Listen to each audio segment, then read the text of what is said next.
Good evening, everybody. Dr. Glow here with Black Girl Everything. I am so excited to be out here on this lovely Tuesday. The weather in New York has been fabulous all day long. I was sunbathing, getting all that vitamin D in, and to be so excited to do my final interview with one of the guests who's going to be participating in the Winners Conference, Miss Tiffany Tait. Hey, boo, how are you? I am wonderful. Thank you so much for inviting me. Yeah, I'm just so excited to have you. And I'm excited that you're the last one because you're one of the most exciting interviews I'm really hype about to hear about what you do a little bit and everything else. But for people who are coming to the conference, it's going to be a really exciting opportunity to meet you and all the work that you're out here creating at this within your space. Just definitely amazing. So please tell everybody a little bit about yourself and your name, where you're from, and just about you. So that's a loaded question just about me, but again, I'm Tiffany Tait. By trade, I'm a licensed clinical social worker. So that is sort of my base and my lens, though I do not practice. I am from Brooklyn, New York, originally born and raised. I am a first generation American, Cuban father, Grenadian mother. I currently live in North Carolina, randomly. But my experience has been pretty much in the healthcare field, and I kind of work, our company is based nationally, so I kind of float around with work. That's me in a nutshell. Yeah, that's kind of cool. So even with your work, so that gives you a lot of opportunity to travel to be different places? It does. We have been blessed by the pandemic to be able to cut back some on the travel, but initially the first few years was dedicated entirely too much to travel, sometimes more days on the road than we were home in a month. But currently the pandemic has allowed us to switch so much to Zoom. And so traveling has been cut down substantially. And so that's been nice. Okay, perfect. So what is the name of your organization? So we own a company called Paradigm Behavioral Health Solutions. That is our consulting firm. And then that firm has a social enterprise called Unorthodox Group. Great. So talk to me a little bit about that. What is the Unorthodox Group? So Unorthodox Group, I guess, in so many words, is our ministry. We were really blessed. We never wanted to be entrepreneurs or in business, but we were very much blessed. We didn't even like the work. That's the truth, but it provided opportunity and it provided wealth. And so as a result, we felt that our give back was to teach other women, and we felt led to teach other women how to build entrepreneurial ventures, how to scale those ventures, how to climb the leadership ladders in corporate America. And so Unorthodox Group is our free mentorship service for professional women. I was going to say nationally. We've recently had a few international mentees. And so we really just focus on your internal growth. If you're looking to build a business, we're focused on what are some of those kinks? How do we maybe link you with contracts? We host monthly mentoring and networking sessions. So that's our purpose. We believe in praise, purpose, and profits. And Unorthodox for us serves as the purpose. Wow. So it seems like you guys are just out here making sure everybody wins, ultimately. Amen. I wish we could take that kind of credit. We are not, but we want to invest in that. Right, because that's the point. It's about giving people the opportunity to excel by sharing what you know, what you've exposed to, and what you have access to for other people to get to the next level. Ultimately. That's it. Right? Because that's what it matters. That's where the real work comes in for all of us. It's just really about giving people opportunity to get to the next space. So how are you taking what you have experienced and sharing it with other people so they can get there as well? So I think we take a two-pronged approach. We are, myself and my business partner, we are therapists first. And so we do tend to think of sort of the emotional and psychological perspective of entrepreneurship and of leadership. And so we teach skills, very tangible skills. How do you file your LLC? How do you know what to file? Is it an LLC or an S Corp? What do contracts look like? How do I become a vendor? So we teach these very tangible skills that nobody taught us. We had to learn the hard way. But on the opposite end, we really focus on what success really is and the pain that comes along with that. We talk a lot about the trauma associated with success. And so I think we not only pass on the knowledge, but some of the wisdom, just simply from having, experienced a lot of scraping of the knees as we went and preparing women, right? That this journey can be wonderful, it can be joyful. And, we also have to prepare for the pitfalls. Yeah, definitely. Because entrepreneurship is such a rough road sometimes, right? People is like, oh, I'm gonna be a full-time entrepreneur. I'm like, ooh. Oh, are you? Woo. Right? It's such a lane to be in. I like benefits. I like a paycheck every 2 weeks. Like, right? Where's that consistency, right? For people who take that leap, because it's a major leap to go into a full It time. was. It was. Yeah. So tell me about that for you, and what were some of your reservations? I don't believe that we ever planned on it being a full-time venture. And hindsight 2020, we would have probably structured a lot of things differently had that been the goal to scale into full-time. However, the business honestly just started doing remarkably well in and of itself. We recognized that we didn't enjoy scaling Paradigm, but we would build companies that were scalable. And so we would earn equity. We would retain equity. We won't build your hospital unless we own a piece, right? And that's what really built our wealth, which allowed for us to be able to step away from full-time work. But that was years into it. We were at least maybe 4 years into business. About 4 years into business before we went full-time into entrepreneurship. And by this time, we were already filing taxes. We were already preparing. We already had money saved for that day. And so this was not an overnight process for us. Yeah. Yeah. I think a lot of people get caught up in that. It's like, okay, listen, I've been in business for 6 or 7 months and I'm gonna go full time. Like, really? Are you? Are you really there? Have you really found your niche? Are you sure? Are you secure with what you're doing? And people's like, oh, you're doubting them. No, it's not about doubt. It's about the reality about it, that most businesses don't make it out of 24 months.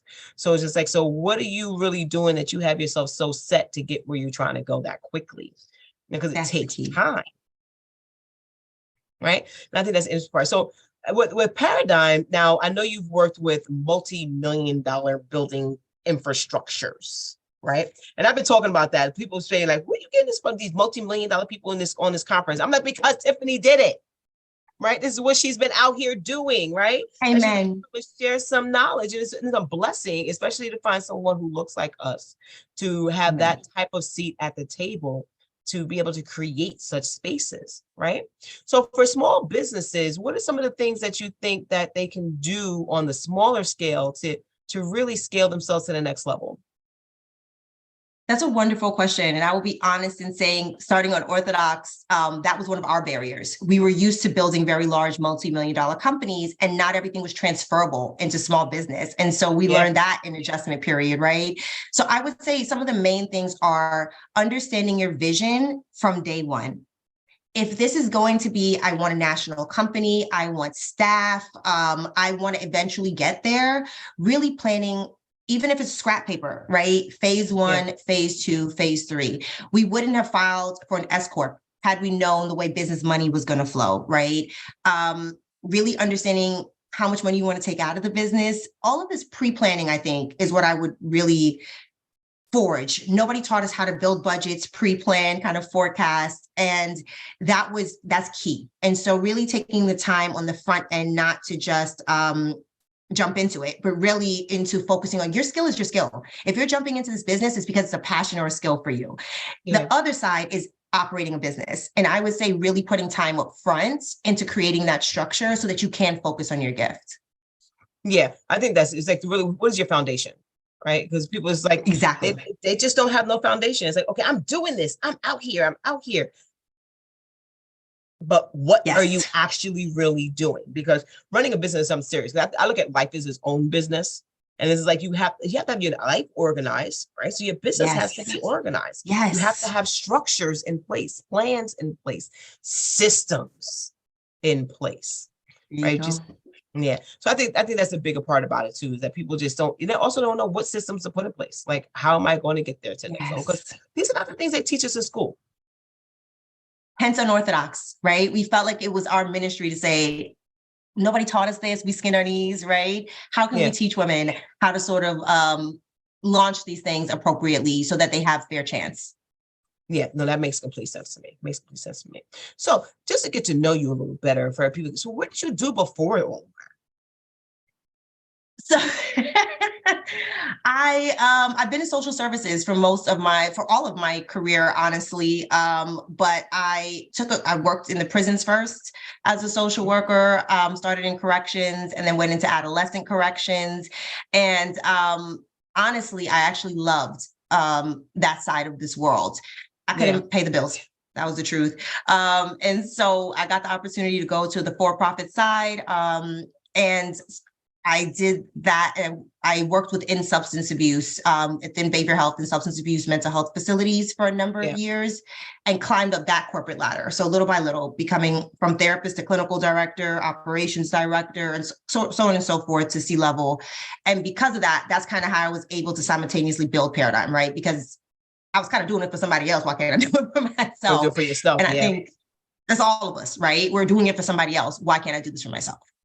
Yeah, that makes complete sense. It's like when I started my first business, Unified Life Consulting, because I was working at a group home. It was cool. And then I was like, okay, but I want more of my time back. So then I was like, all right, so I'll start tutoring for this other company. Then I was sitting there working with these kids, working with these special needs kids. I was having such a good time, right? And then one of the parents said to me, you really should just be doing this on your own. And I'm just like, why? Why would I do that? And then she was like, oh, okay, well, how much do you make? How much they paying you? I told her what it's paying me. She was like, well, this is what I'm paying them. I said, yeah, I'm gonna start this business. And that's what I did. And that's where everything just started. And then the pandemic happened. But somebody said to you, you could do this. Yeah. And that is so important for us. I didn't realize I never realized it. Never my lane. It was never my thing to say that, oh, I'm gonna work for myself. This was never what I thought I was going to be doing. Ever. And then it's like one day I started it and I was like, oh, this is really cool. This is really cool. So I'm like, oh, yeah. So you know what? I will be 100% by the time I'm 45, where I can make my own schedule, where I can tap in and tap all the way out because I'm in complete control of my life. Amen. Makes much sense. But I just find this interesting that you've had such a career and you look not a day older than 35. So I'm actually 37. However, my career started really early. I graduated high school very young. I was 16 when I went off to college. And so I started my career very young and started life very young, and tapped out very young, right? By the time I was 35, I literally was like, I retire from corporate America. I can't touch it at all anymore. I can't. I'm just going to kind of live off of these investments. So I burned myself out young too, but I do appreciate it. No, that makes sense though. But to be in your position, to be there, it's like especially for people of color, I would love to find and build out so more people within our communities are finding that space at 35, where they're able to make such a choice. To sit here and say, oh yeah, I'm really not doing this. This is what I'm going to do because I'm prepared. Because we're not really built out with the systems to set us up to win like that. The system's not built for us to figure this out. So we have to make sure we're finding space to find it on our own and then creating it for others. So I'm really inspired. That's the key. Thank you. I received that. Same. I love when people leap, right? For you to say, no, I heard somebody say this and I could do this. Not everybody's trained with that mentality, and we're filled with fear, right? Specifically coming from lack. And so it is so powerful when people take that leap and say, I could do this myself. Yeah. And I was like, oh my goodness.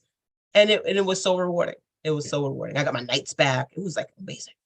It's such a shift in my whole life. Time flexibility is probably the best thing about entrepreneurship. Yeah, it is. It is get up and go. Or not, right? Like, there are days when I'm just like, oh. Yeah, people was like, you do so much. I was like, yeah, but I only show up where my contracts are at Monday through Wednesday and part of Thursday.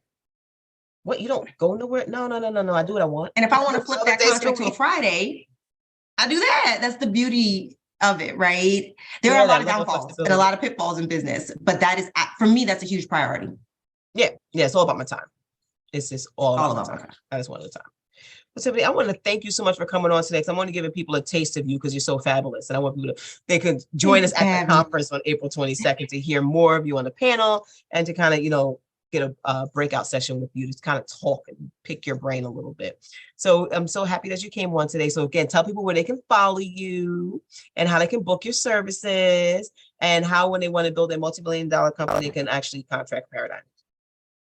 So first of all, thank you so much, Dr. Glow. It is always such a pleasure. You are so much fun.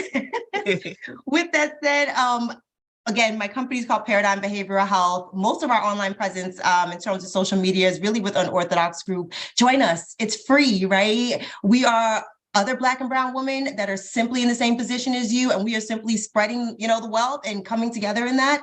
You can find us on Instagram, unorthodox_group, and Paradigm Behavioral at Paradigm Behavioral on Instagram. You can also sign up on unorthodoxgroup.com to get our newsletters and our invites to this free mentorship. I promise you, for me, I wish anybody had said to me, here's 5 minutes of free advice, right? That just didn't happen for us.